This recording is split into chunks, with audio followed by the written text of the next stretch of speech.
Oggi ragazzi parliamo di come saldare l'alluminio a TIG e come regolare il balance e come regolare gli hertz. Guardate ragazzi, ho il tungsteno affilato a punta, adesso vado a creare la pallina per poter saldare.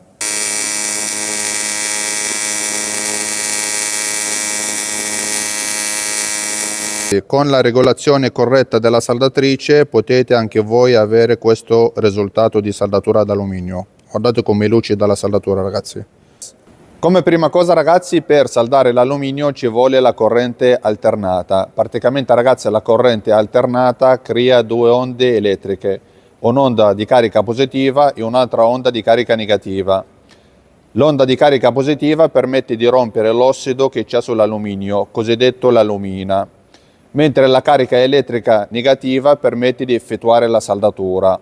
Come facciamo a regolare la carica elettrica positiva e negativa? Grazie al balance possiamo regolare questa carica elettrica.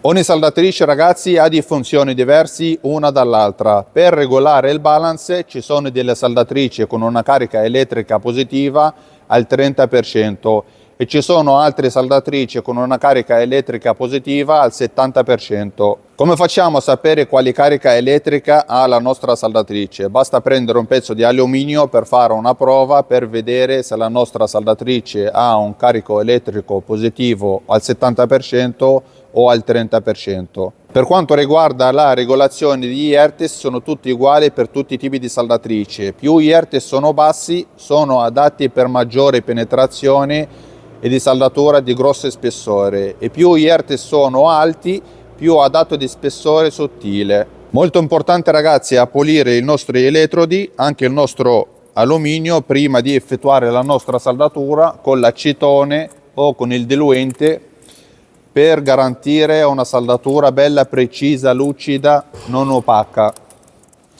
Guardate ragazzi che è tutto sporco.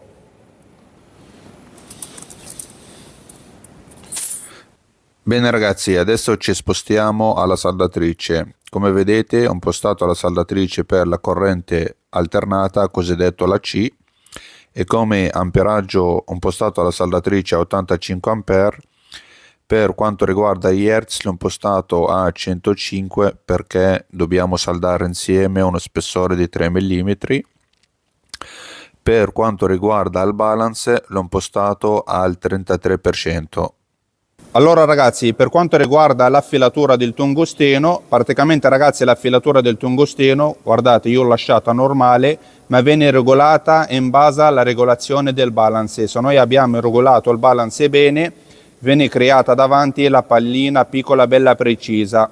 Ma prima di effettuare la nostra saldatura, lasciamo il tungsteno affilato così, prendiamo un pezzo di scarto, facciamo un punto sul pezzo di alluminio per creare la nostra pallina per la stabilità dell'arco. Guardate ragazzi, ho il tungsteno affilato a punta, adesso vado a creare la pallina per poter saldare. Guardate ragazzi, il nostro tungsteno è ancora a punta. Adesso partiamo a fare un punto di saldatura.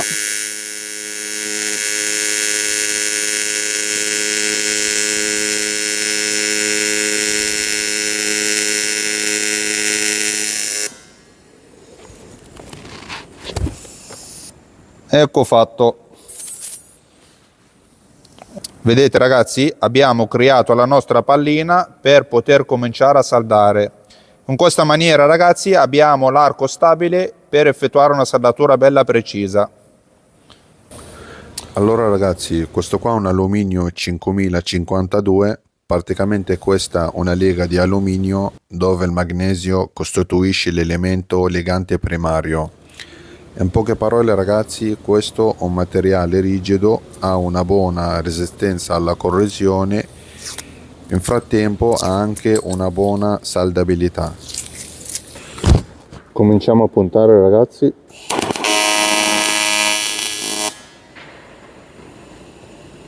Un punto.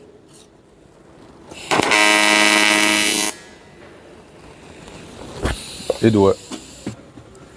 Per puntare ragazzi ho impostato la saldatrice a 140 A.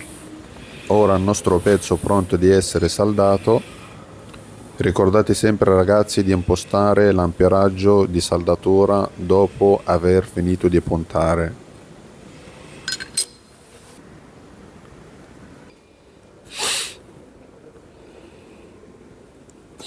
Partiamo ragazzi, scaldiamo, mettiamo la nostra prima goccia. Guardate ragazzi, metto una goccia e allontano sempre la bacchetta per dare la seconda goccia, guardate. Praticamente ragazzi la bacchetta di riporto non deve stare sempre attaccata alla fiamma, altrimenti si scioglie.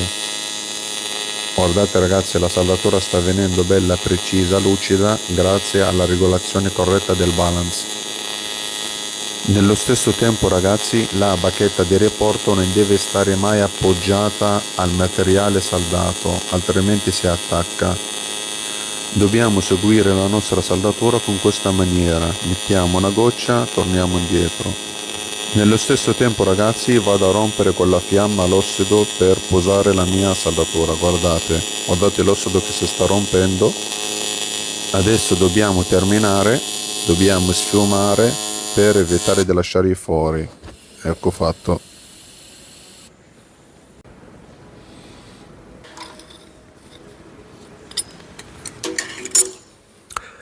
E questo ragazzi è il nostro risultato. Regolando bene il balance potete anche voi effettuare questa saldatura lucida, non opaca.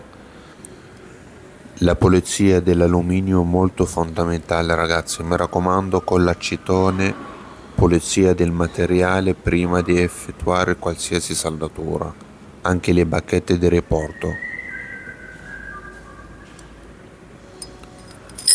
Lo rifacciamo ragazzi, guardate, vado a allineare la bacchetta di riporto nel verso di saldatura, parto a scaldare e rientro a dare le gocce e esco fuori. Guardate, la bacchetta di riporto non deve stare mai vicino alla fiamma. Guardate ragazzi, scaldo, poi doso la goccia, guardate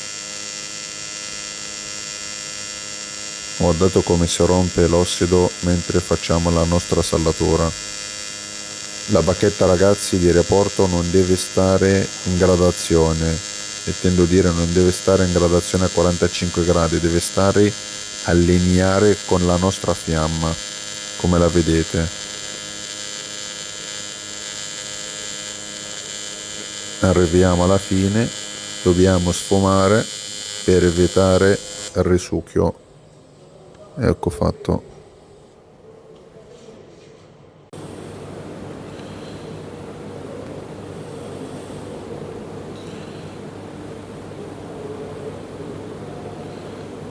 Che spettacolo ragazzi.